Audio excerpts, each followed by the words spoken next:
We were talking about this a little bit yesterday, and I know on the GM Shuffle you got a little hot about it, but at what point do you think people are going to start giving Brock Purdy a little bit of credit for actually being good at football? It seems like we kind of just create deficiencies for him, even though everyone watches him play on Sunday and he just continues to throw 4 touchdowns and for over 300 yards. We understand he was Mr. Irrelevant, but he's the odds-on favorite to win MVP. But even if he were to win the MVP this year and they win the Super Bowl, people are still going to make excuses and talk about his weapons and how good they are. Like, at what point do you think people will actually start to appreciate Brock Purdy for how good he is as a quarterback?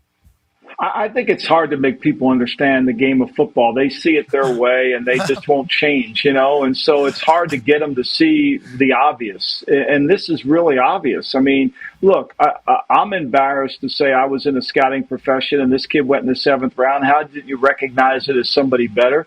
But one of the things you have to do in scouting is admit you made a mistake. And so this kid in that tape last week, Kyle Shanahan has complete faith in him. And I said on my podcast last week when he was 11-1 to be the MVP that, there are a lot of Joe Montana-like qualities in the player. Now, he's not Joe. I'm not suggesting that. But his rhythm, his accuracy, his athleticism is sneaky good. And he's got great timing, and he throws the ball. And all he does is play point guard. He just distributes the football to the people in the right spot.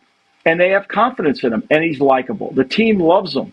They love him. Many people to this day still don't want to give Brock Purdy enough credit for what he's been doing in the NFL, and now that Purdy's been playing at an MVP level, we're starting to hear even more reasons why he's a quote-unquote system quarterback. Brock Purdy has been absolutely lighting the NFL up this season and continues to build a strong case for the MVP this year. But first, if you're a San Francisco 49ers fan, be sure to hit that subscribe button so you don't miss out on 49ers content that will be coming in the future. Also, leave a like if you enjoyed the video. While you're at it, let me know in the comment section if you think the 49ers will win the Super Bowl this year. Now, let's talk about Brock Purdy. What Brock Purdy has done so far in his NFL career is nothing but spectacular. For being Mr. Irrelevant, he sure has been relevant ever since taking over after Jimmy Garoppolo's departure. Purdy was catching a lot of heat earlier in the season. After the Niners' hot start, they fell into a slump, losing all 3 of their games in October. Kirk Cousins absolutely torched them, and then they lost a dogfight against the #1 defense in the Cleveland Browns that was led by PJ Walker. Things got worse after that when they had to face a 100% healthy Joe Burrow and Jamar Chase combo, and that game was ugly as well. Since then, Purdy has led the 49ers to 4 straight wins and threw for 296 yards, 333 yards, 209 yards, and most recently 314 yards in their 42-19 rout over the Eagles. On the season, Purdy is leading the league in completion percentage, passer rating, yards per play, and QBR. He also ranks 4th in passing touchdowns and 7th in passing yards. Look,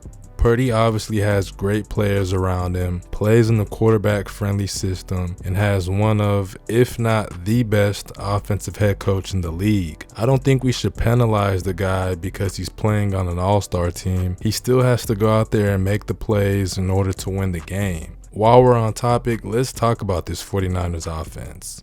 It all starts with Kyle Shanahan. He is the brains and the mind behind why the 49ers offense looks so potent every week. Kyle is simply a great play designer and calls games as good as anybody in the league. Christian McCaffrey has also been a godsend for the 49ers since acquiring him in last year's trade deadline. The 49ers were always able to run the ball, but bringing McCaffrey in really changed the whole dimension of the offense because he's more than just a running back. And not just that, but he's also a touchdown machine. He scored in every game this year except their blowout win over Jacksonville, and they really tried to get him in the end zone that game. On the season, McCaffrey has rushed for 1,032 yards and has caught 429 yards through the air with a whopping 17 total touchdowns. Brandon Aiyuk currently sits as their top pass catcher, and he is currently breaking out in front of our very eyes. He's well over his way over 1,000 1,000 yards receiving, currently sitting at 927 with 50 receptions on the season. He also has 6 touchdowns on the season, and he's missed time. George Kittle, the unicorn tight end, is next up, and he's just also a stud player, man. Kittle started the season off kind of slow, but he's their second highest receiver with 735 yards on the season on 50 receptions. He also has 5 touchdowns on the season. Deebo Samuel, who we just like to call the do-it-all player, has missed the most time out of everybody that I just named, but he is still having a good season. Deebo has 590 receiving yards on 38 receptions. Then he also has 7 touchdowns, 3 through the air and 4 on the ground.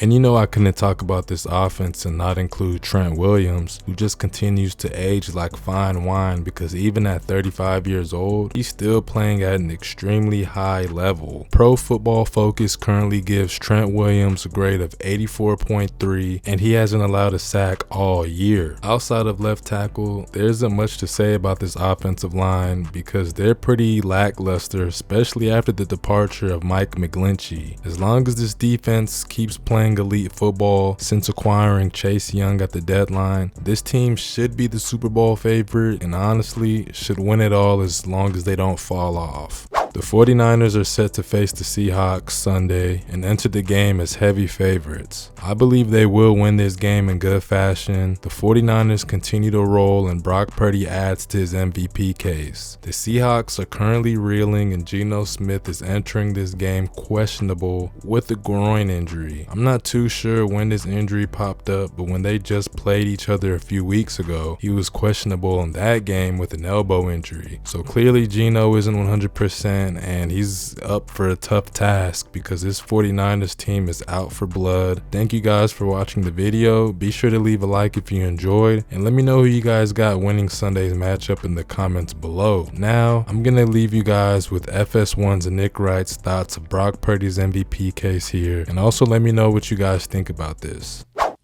An MVP for a guy who everyone acknowledges is not the best player on his team, is not the, I mean, you can say valuable, you can say every team's quarterback is their most valuable guy, but a player who, by any historical metric other than the raw stats, that's what he has going in his favor. The raw numbers are elite. Any type of deeper level analysis works against him. And people think I am picking on Brock Purdy.